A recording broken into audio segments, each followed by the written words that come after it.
Y'all know what's going on. It's time for another episode of Doing Time with Joe. I'm your host, Joe Baker, and welcome to the show, y'all. Let me give you a quick recap of what went down in episode 1 of Ribs on the Rock, right? Look, check this out. Earl gets into it with this female officer that's bringing in her food because he ends up taking 4 pieces of her chicken, and she finds out because he finally confesses to her and lets her know what's going on. So she trying to get back at him. She gives him a work sanction instead of a write-up, but she puts some X-Lax in some mashed potatoes, and he ended up getting them and ended up making him go to the restroom, made him sick just for a little bit, and she thought that was funny. But see, she dealing with an inmate. She dealing with somebody that has a problem with letting things go, right? That's how he was thinking. That's how his mind worked. He didn't want to let it go. He wanted to get his lick back. He think it's a game now. She started it.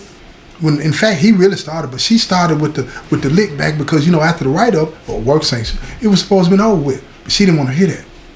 She didn't want to hear that, so she hit him with them potatoes with the X-Lax in it and got him. And she thought it was funny. Everybody knew about it. They laughing at him, all this and that, thinking it's going to teach Earl a lesson. All he did was amp it up. She come in with that whole slab of ribs one day with them French fries on the side. Earl done made the move. He done plotted on him. He finna get that. She out on her shift. But see, he got somebody to come through them. The rock man come through. He holding them up in there talking, just idle talk, trying to keep them in the area, right? So when the time comes, when that food come up missing and everybody wants to try to blame somebody, he gonna be able to point at them and it won't be him, right? Because he gonna be suspicious, you know what I'm saying, off the top for being the one that did it, right? Suspect number 1. But he ain't going. He ain't going like that. So check this out. This is what he did. She ain't up in there. All the officers up in there, they eating. Everybody eating. She gonna be up in there later on. Cause she got held up in her unit. You know, sometimes you can get out of the unit, sometimes you can't. But whenever you do get out, you get your 30, 45 minutes for your lunch break, whatever time of the day it is, right? So look, she down in the unit, she can't get out. Everybody's eating. Then they start putting their food up. Earl got to clean out the refrigerator, empty the trash, do all these different types of things, right? So while he's doing that, he swipe, pow. He get the ribs. I'm talking about, look, you know how much a slab of ribs look, you know what I'm saying, in them trays? The tray can hardly close, plus with the French fries in there, and they all over the place. Earl in there, he working fast, right? Because he don't want to get caught by nobody. He don't want nobody to see him doing something looking suspicious. So he makes sure he separate all the French fries because they coming to me. And then he separate the ribs because they going to somebody else. You know what I'm saying?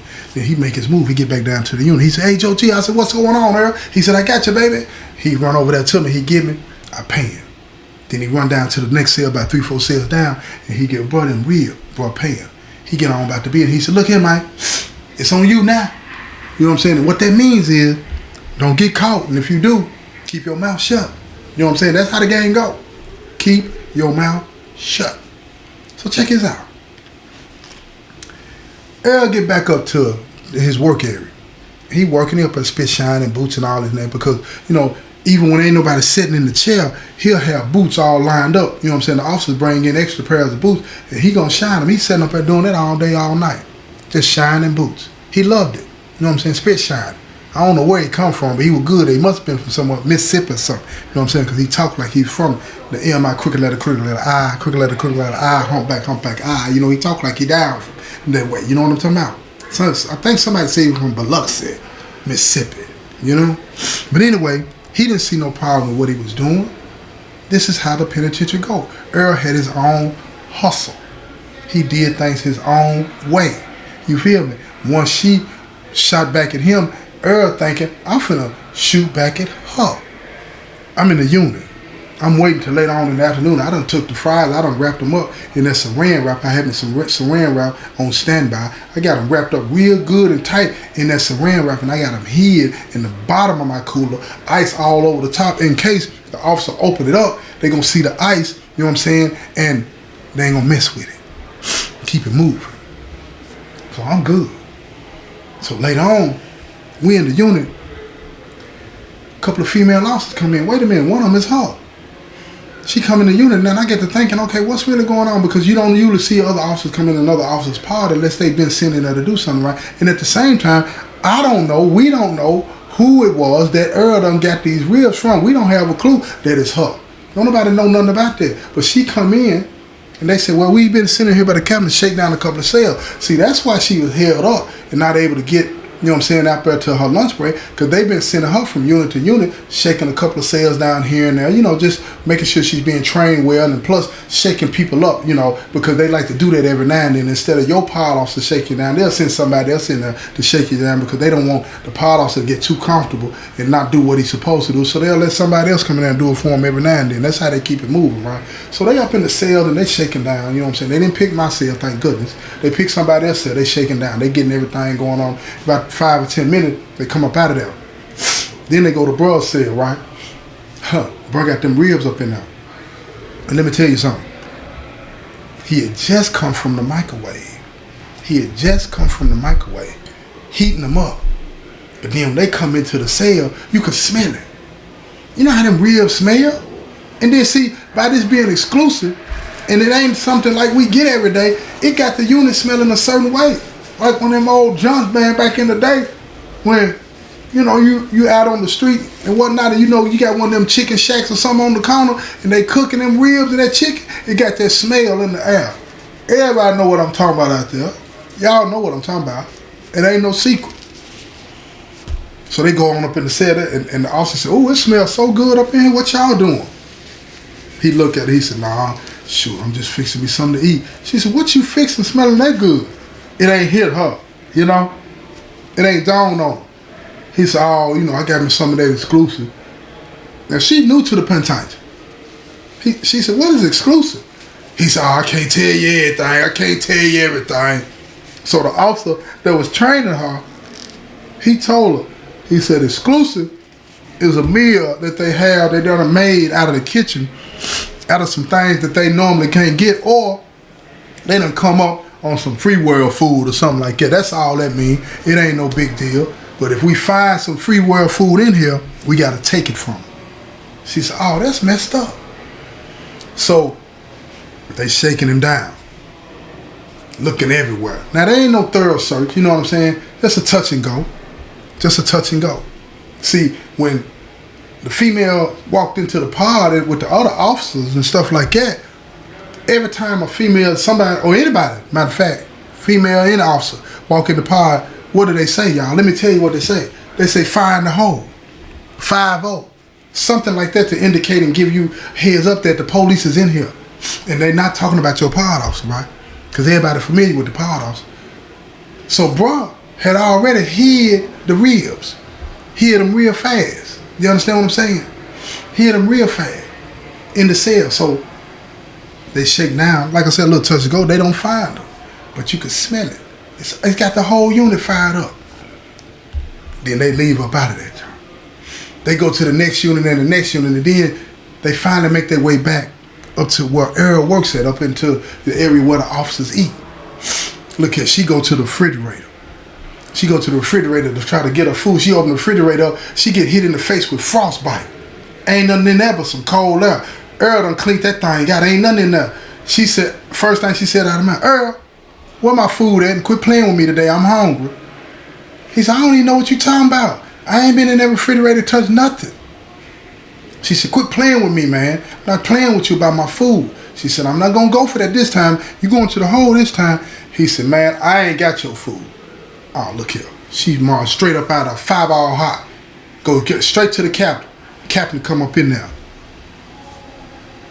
"Earl, you got my officer's food?" He looked at the captain straight in his eye. He said, "Cap, I ain't got nothing, man. I told you I ain't got nothing, man." I said, "I got it the first time. I learned my lesson the first time. I ain't playing with her no more." He said, "Man, somebody else could have got it. You know what I'm saying? You know the rock men been up in here." He said, "You wasn't keeping your eyes on them like I told you to?" He said, "Man, there were 2 of them. I might have turned my head for a minute, man. I wasn't thinking nothing about it." Then here go Earl. The captain said, "Well, who was it?" He gave him up like that. Damn. Captain get on the radio, call the pod, because he know who they are. He called the pod. He tell the pod officer, "Shake their cells down. We got something missing. And meet me down. I'll be down at the pod. Meet me outside when you finish shaking them down. I need to know what's going on." So the captain and the female, they walk towards the unit, you know what I'm saying, where the rock men work. They get down there. After about 10 minutes, the officer come out. He tell them, "Ain't nothing in there." He said, "Cap, what you looking for?" He said, "We looking for some food." Female officer, her ribs and French fries come up missing. He said, nah, they ain't had nothing like that up in there. Matter of fact, there wasn't nothing up in they cell. Captain said, all right. They walked back towards the captain's shack. You know, it sits right in the middle of the compound, in the middle of the grass, right? So they go in there and she fireball hot. And then all of a sudden, like a light bulb, she get, wait a minute, Cap. I was shaking down the other unit, and when we was in there, it smelled like ribs. He said, what unit was it? She said it was Unit 10. Immediately the captain said, wait a minute. That's the unit Earl live in. And she said, really? The captain said, yeah. He said, let's go. So they go back down to Unit 10, right? I see them when they come. Well, don't none of us know what's going on, though. I see them when they come, and I said, find the hole. They walking on in. They come in the pod. The captain goes straight to the officer. And when they sit down in the officer's little hut, inside a little office, they asked the officer, said, who's in that cell back there? She had already told him what cell it was. And the officer tells him, he said, go get him. Officer go get him. Bring the 2 inmates into the officer's office. Little area he sits in. Bring him in, and the captain said, y'all got something in there that don't belong to you? Looking real stern at him. They looking at the captain. They seasoned. You understand what I'm saying? Crispy. Understand what's going on. He said, one of the dudes said, nah, what you talking about, Cap? We ain't doing nothing. Now, the brother that ate the rib, right, he looking at him. He ain't got nothing to say. He said, what about you? You got something that said that don't belong to you? He said, nah. She said, go shake it down. She said, when I was down here before, and I told you how the room smelled, you said you had some exclusive. What were you talking about? He said, nah, I whipped up something, I had me a little barbecue sauce. I whipped me up something, you know what I'm saying, with the noodles and this, and that. And she said, you got any more? He's like, no, I already done ate it. Faith, look here. She got fireball hot. Turned beet red. Pissed off. Because now she thinking he playing with her. And ate her ribs. Because it smelled just like ribs. She said, okay. That's all good. She said, but if I find out you got my food, it's going to be a problem. So the officer looking at her like, what are you talking about? Captain already couldn't do it because he knew how this was going to turn out. He said, look, y'all dismissed. Go on back, you know what I'm saying, to your cells. So the captain, he thinking. He said, it's no way that they got anything out of the staff dining room unless Earl got it out of there. It's just no way. Now, if Earl did it, it'll come out later on. But for the time being, ain't nothing we can do to him. Earl's a pretty good dude, and besides, it's just food. I don't want to mess up what we got around here. Earl shining all these officers' boots about some food. So the captain said, look, I tell you what I'm going to do. He said, I'm going to call it, I'm going to order you another real plate with the fries, and I'm going to pay for it. She said, no, Captain, I don't want you to do that. He said, no, I don't mind. I'll take care of that. So he called in the order and had it delivered to the penitentiary. When he got to the penitentiary, they went down front. She brought it back, you know what I'm saying, went straight into the officer's dining room and sat right there while Earl was over at Spit Shine and Booth, her and her girlfriend, and mopped them ribs up with them French fries, right? So when Earl get back to the unit, excuse me, he telling us what done happened.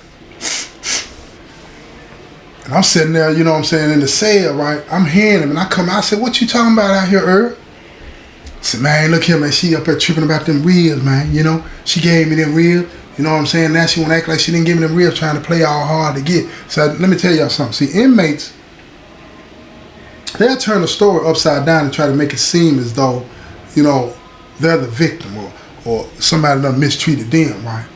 They ain't giving you the whole story, right? Especially when they're talking to other inmates. They ain't giving you the whole story. Because they don't want you to know they done went out like a sucker. You know what I'm saying? So, after Earl finished talking, I went back in the cell. I said, man, I need to go on and eat these French fries. So I dropped them in the hot pot. I mopped them. Got that over with. You know what I'm saying? Got that over with. Check this out. Here's the thing. A couple days later, Earl back at work. She ain't playing though. She got her some food but she take it to the unit with her. But see, Earl, at this point, he's so obsessed now with trying to prove a point to her. He find out what unit she in. Then he tells some of his partner, get her food for me, and I'm gonna pay you. I'm gonna give you half of what I sell it for. And now these dudes that were cool with Earl, they all like smoking weed, and Earl did too. That's where all his money went, smoking weed. So they snatched the food.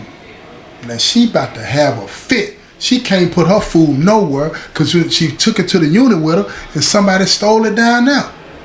But it's something deep inside of her telling her it's Earl. So she leaning back. She said, I'm finna get him. I'm finna get him. I'm finna get him. That's what she kept saying, telling her girlfriend that.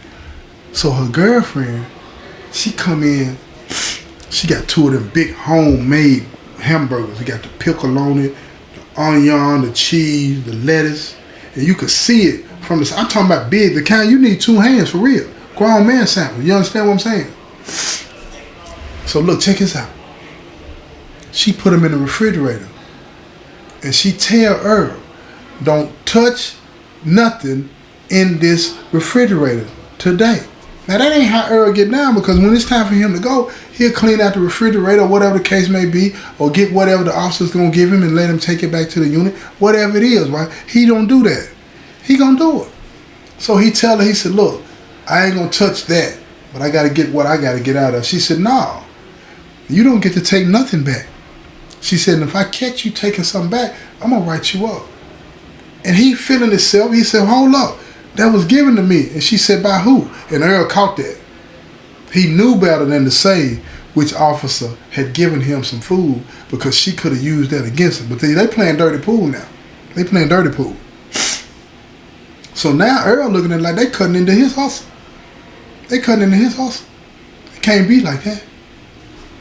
So check this out. Let me tell you how dirty it get, because the game get dirty. The games get real dirty in the penitentiary. So Earl, 2 or 3 days later, Earl at work, he mad. He ain't had no exclusive to take up out there and sell. You know, he can't get his weed if he can't sell nothing. And now he act like he having withdrawals. He up in there mad, right? So the officers asked me, what's going on, man? What's wrong with you, Earl? He said, man, ask her. Now they give him a lot of leeway because Earl, old head, he been around for a while. You know what I'm saying? So they give him a little leeway with the way he act, you know, his little attitudes and stuff like that. They try to laugh it off and keep it moving, right? So they go to the female, they tell the female, look, lighten up on Earl. He's a good guy. She said, I'm not lighting up on him until he tell me he got my ribs. I'm not gonna do it.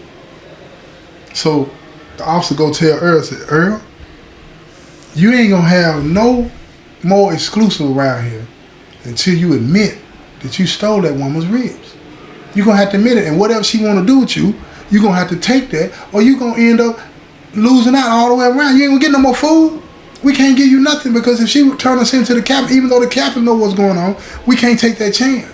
Because we ain't supposed to be giving you nothing. Now clean it up. Take your lick, and let's move on. So Earl tell her, he said, look, let me talk to you. And this is how he do it, half-hearted. He said, look, you want me to admit that I took the ribs? I'm going to admit that I took the ribs. But the only reason I took the ribs is because you put something in my potatoes. She said, hold up, I gave you them potatoes. And she said, I was trying to get you back from trying to be funny taking my chicken, thinking it was funny. You didn't take it serious. He said, well, look, can we just let bygones be bygones? You messing with my money. And she said, I tell you what, this is what we going to do. I'm going to leave you alone. But the next time something come up missing in here, I'm going to get you fired. How about that? Earl said, okay. I ain't going to touch nothing else in here. And she said, by the way, I got some boots I'm going to bring in. I got some family members that need to get their boots shined. You mind doing?